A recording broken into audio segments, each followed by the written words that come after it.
Hi, welcome to my vlog. I wanted to start by talking to you about Frederick Buechner. I think I pronounced that right. I've heard it pronounced some other way, but he's a great writer, theologian, and he says that right silence creates right speech, and right speech creates right silence. And that is so powerful to me because I feel like a lot of times in our church communities, we have the speech right on. We use a lot of words, ideas, concepts, theology. We throw a lot of that around.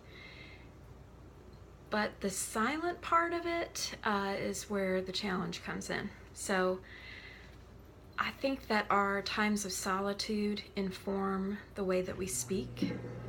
Our times of speaking inform our solitude. We take our words with us into the silence, and we take our silence with us when we're in community. So I wanted to focus on silence and solitude and what an important process it is for us to be silent. And I'm not talking about meditation. I'm not talking about your quiet time that you can mark off. Where you have, I don't want to heap onto you things to do. That's not what I'm about. And I think that solitude in quiet is different than all of those things. It is a spiritual discipline, but it's meant so that we can listen.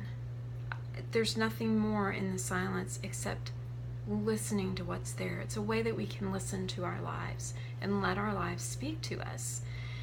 We come in contact, we start to reconnect ourselves with us, ourselves, our desires, our longings, our dreams, our disappointments, our fears, all the things that make us human. We use our imagination, we use our bodies, we use our mind, we use our hearts, our emotions. All of those things come into the silence, and they're all welcome. And a lot of times we're so disconnected to those things that make us human because our lives are so full of noise and words. I had a spiritual direction client. We shared some silence together, and at the end of the silence, she noticed that the silence felt angry. She said, "I don't think you were angry at me. I didn't sense that, and I wasn't angry. But the silence felt angry." And that was so important for her to notice, because I think that we pull our ideas of God, whatever that word, whatever images and thoughts and concepts that word makes you think of, we pull all of that in. And so for whatever reason, when she listened to her life, when she listened in the silence, it felt angry. And there was a great place for her to begin. And Richard Rohr love him, he's a Franciscan priest. He calls it our wild beasts. And so sometimes our resistance to being in the silence is just, there are wild beasts, and they get loud, and they're hungry, and they want to be fed.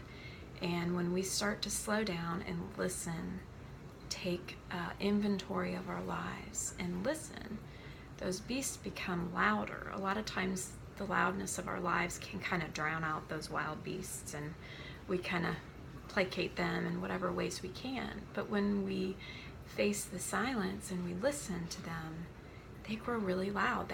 They find, all of a sudden they have a platform to speak, and they're angry, and they're loud, and they're vicious, and they're hungry. So a lot of working in the silence is just allowing space for those wild beasts to have a voice and settle. Even those wild beasts are welcome. Psalm 23 talks about how even you set a table before me in the presence of my enemies. We usually think of enemies as people way out there, some other nation or other whatever we think of as enemies. Our enemies are in here. Our enemies that we fight are our wild beasts of ourselves. But those wild beasts are welcome. And when we find a table set for all of the parts of me that make me who I am, my light, my dark, my indifference, my cowardice, my goodness, my light, my ugliness, all of those things. They're so welcome and they're so loved. And we're not going to hear that if we don't go into the silence. So I'm going to challenge you to take some time, find a place. Actually, my book, Waking Up Gray, see, here it is. Chapter 3, one of the tasks at the end of the chapter, every chapter has some journal exercises, some questions, and some things for you to do. Since chapter 3 has a lot to do with silence and solitude, I ask you to go into a quiet place. Maybe it's something that you create. Maybe it's a rocking chair in front of the window with a candle and a vase of flowers.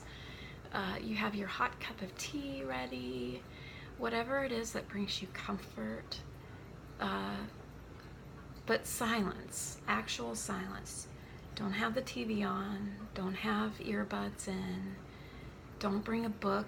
We don't need words. Silence is the absence of words. So much beauty and so many things happen in the silence without use of words. So find a spot, and a spot that you know you won't be interrupted in. And that's all in chapter 3 of the book. I encourage you to do that. And I want you to ask yourself something in the silence. And I want you to listen for the answer. You don't have to think about anything. You don't have to come up with an agenda or... I just want you to ask these questions, maybe in your journal even. You can bring your journal and just write these questions down and listen for the answer. I want you to ask, where has there been a space in your life where you have loved, where you have been loved, and where you were loving, where you could give love and where you could receive love?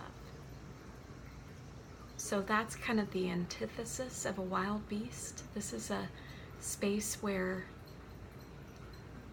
you need to figure this out. You need to sort this out and find it out. Find out what the truth is, where you have experienced love in your life, whether it's that you are loving, and you are loving if you're listening to this, you are loving, and you've been loved.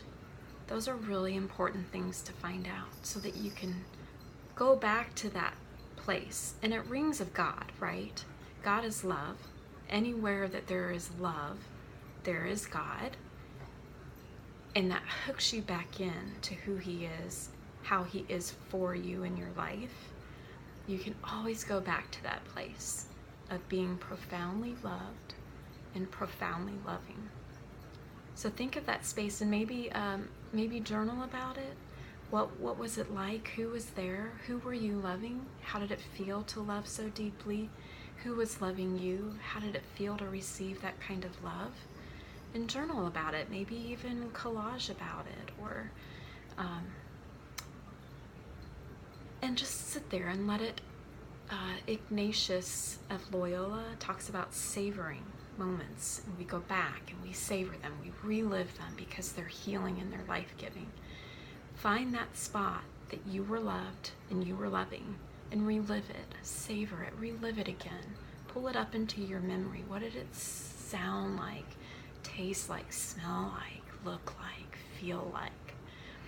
And then I want to invite you, if you are interested in creating a space in your life for some silence, I am doing a silent directed retreat where I will be your spiritual director for the weekend. I will accompany you into the silence. I'll give you a creative art project to do, and it will be an amazing weekend where God will meet you. I promise that He will. If that's one of your fears about going into silence, that you may not be met by God, I just want to tell you, you will be. You will be. And I look forward to accompanying you on that. Go to flyforward.org. There's a tab that says Opportunities for You, and under there, there's a retreat. So click on the retreat tab, and you'll see the retreat that's happening September 22nd through the 24th in Dixon, Tennessee. And sign up for that, and I'll go with you, and we'll find this beautiful space together. until next time, take care.